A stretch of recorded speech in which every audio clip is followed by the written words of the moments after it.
As Star Citizen Alpha 4.5 continues to make its way into the PTU, CIG has introduced a surprising and ambitious addition here, an early, fully experimental implementation of virtual reality support.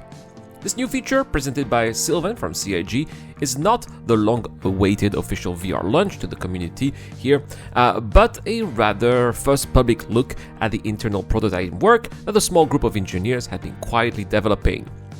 In the spirit of open development, CIG is making this very early version available to players, inviting them to try it, push its limits, identify its weaknesses, and ultimately help shape real VR support that may eventually end up being in Star Citizen. From the outset, CIG stresses repeatedly that what is a playable version today is highly experimental, it's incomplete, and it's not representative of the final experience. It's just a glimpse behind the curtain, but not the main show. What makes this reveal particularly striking is how broadly the current implementation already works. Players can enter VR from the moment they launch the game, navigate menus, walk on foot, fly ships, and interact with nearly every part of the game world. The entire universe is accessible in VR, even though many systems are not yet optimized for it.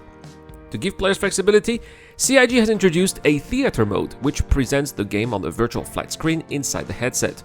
This makes it possible to mix full VR for activities like flying with traditional controls for FPS gameplay, switching between the two at any moment with a keybind.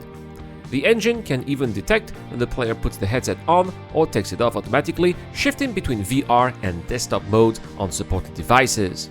It is a surprisingly fluid foundation here for a feature that is not officially ready for prime time.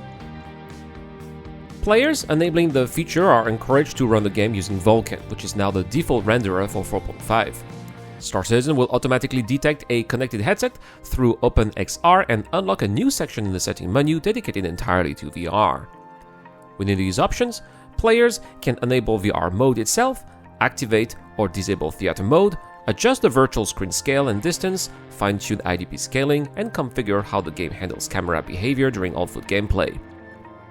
Because traditional VR locomotion is not implemented yet, CIG provides two interim control schemes.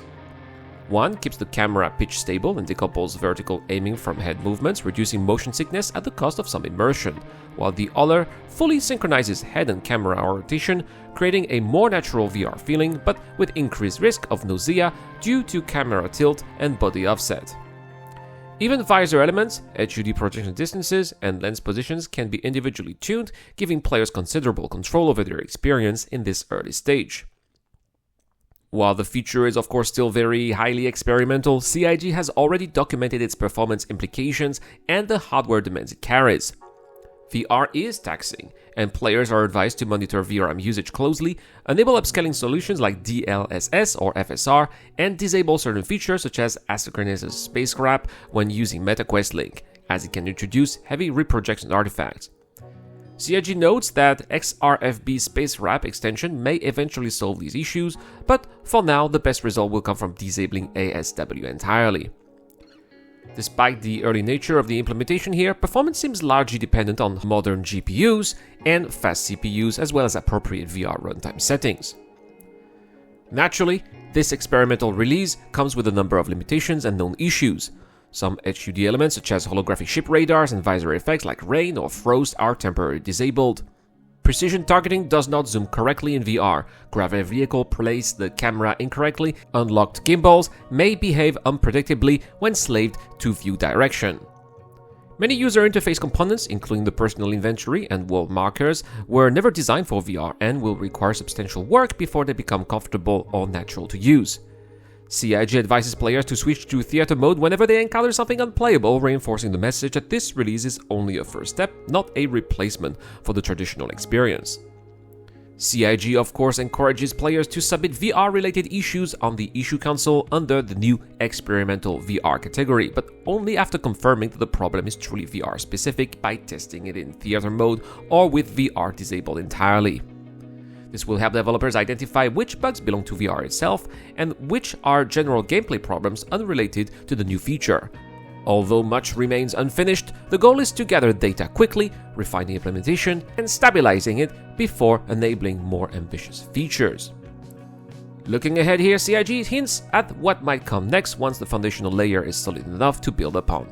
Future additions could include full motion control support, full body tracking, improved facial tracking, and eye tracking integration. These features are not guaranteed, but they represent the direction the team hopes to explore once the basic VR framework is robust and reliable. For now, the emphasis is on testing, iterating, and involving the community in shaping what could eventually become one of Star Citizen's most transformative gameplay experiences. In short, the introduction of experimental VR support in 4.5 is less a feature launch and more an invitation, a chance for players to step into the cockpit, walk the corridors of their ships, and experience the universe in a new dimension while knowing that much of it is still unfinished. It marks the first time CIG has openly shared VR progress with the community, and while it is rough, incomplete, and sometimes unstable, it also signals a clear willingness to push the boundaries of what Star Citizen can become, and hopefully perhaps Squadron 42 as well. That is all for this video, guys. Thank you so much for watching. If you enjoyed this little breakdown, well, please let me know with a thumbs up. Don't forget to subscribe for more. A big shout out to my Patreon and YouTube members. As always, if you too want to help out, you have the link in the description down below. A big shout out to Dr. Forbin, Sokarta Sisters, Ducky to Ducker, Shadow Rise, and Zero Crusher. I have been Irad, and I'll see you guys in the next one.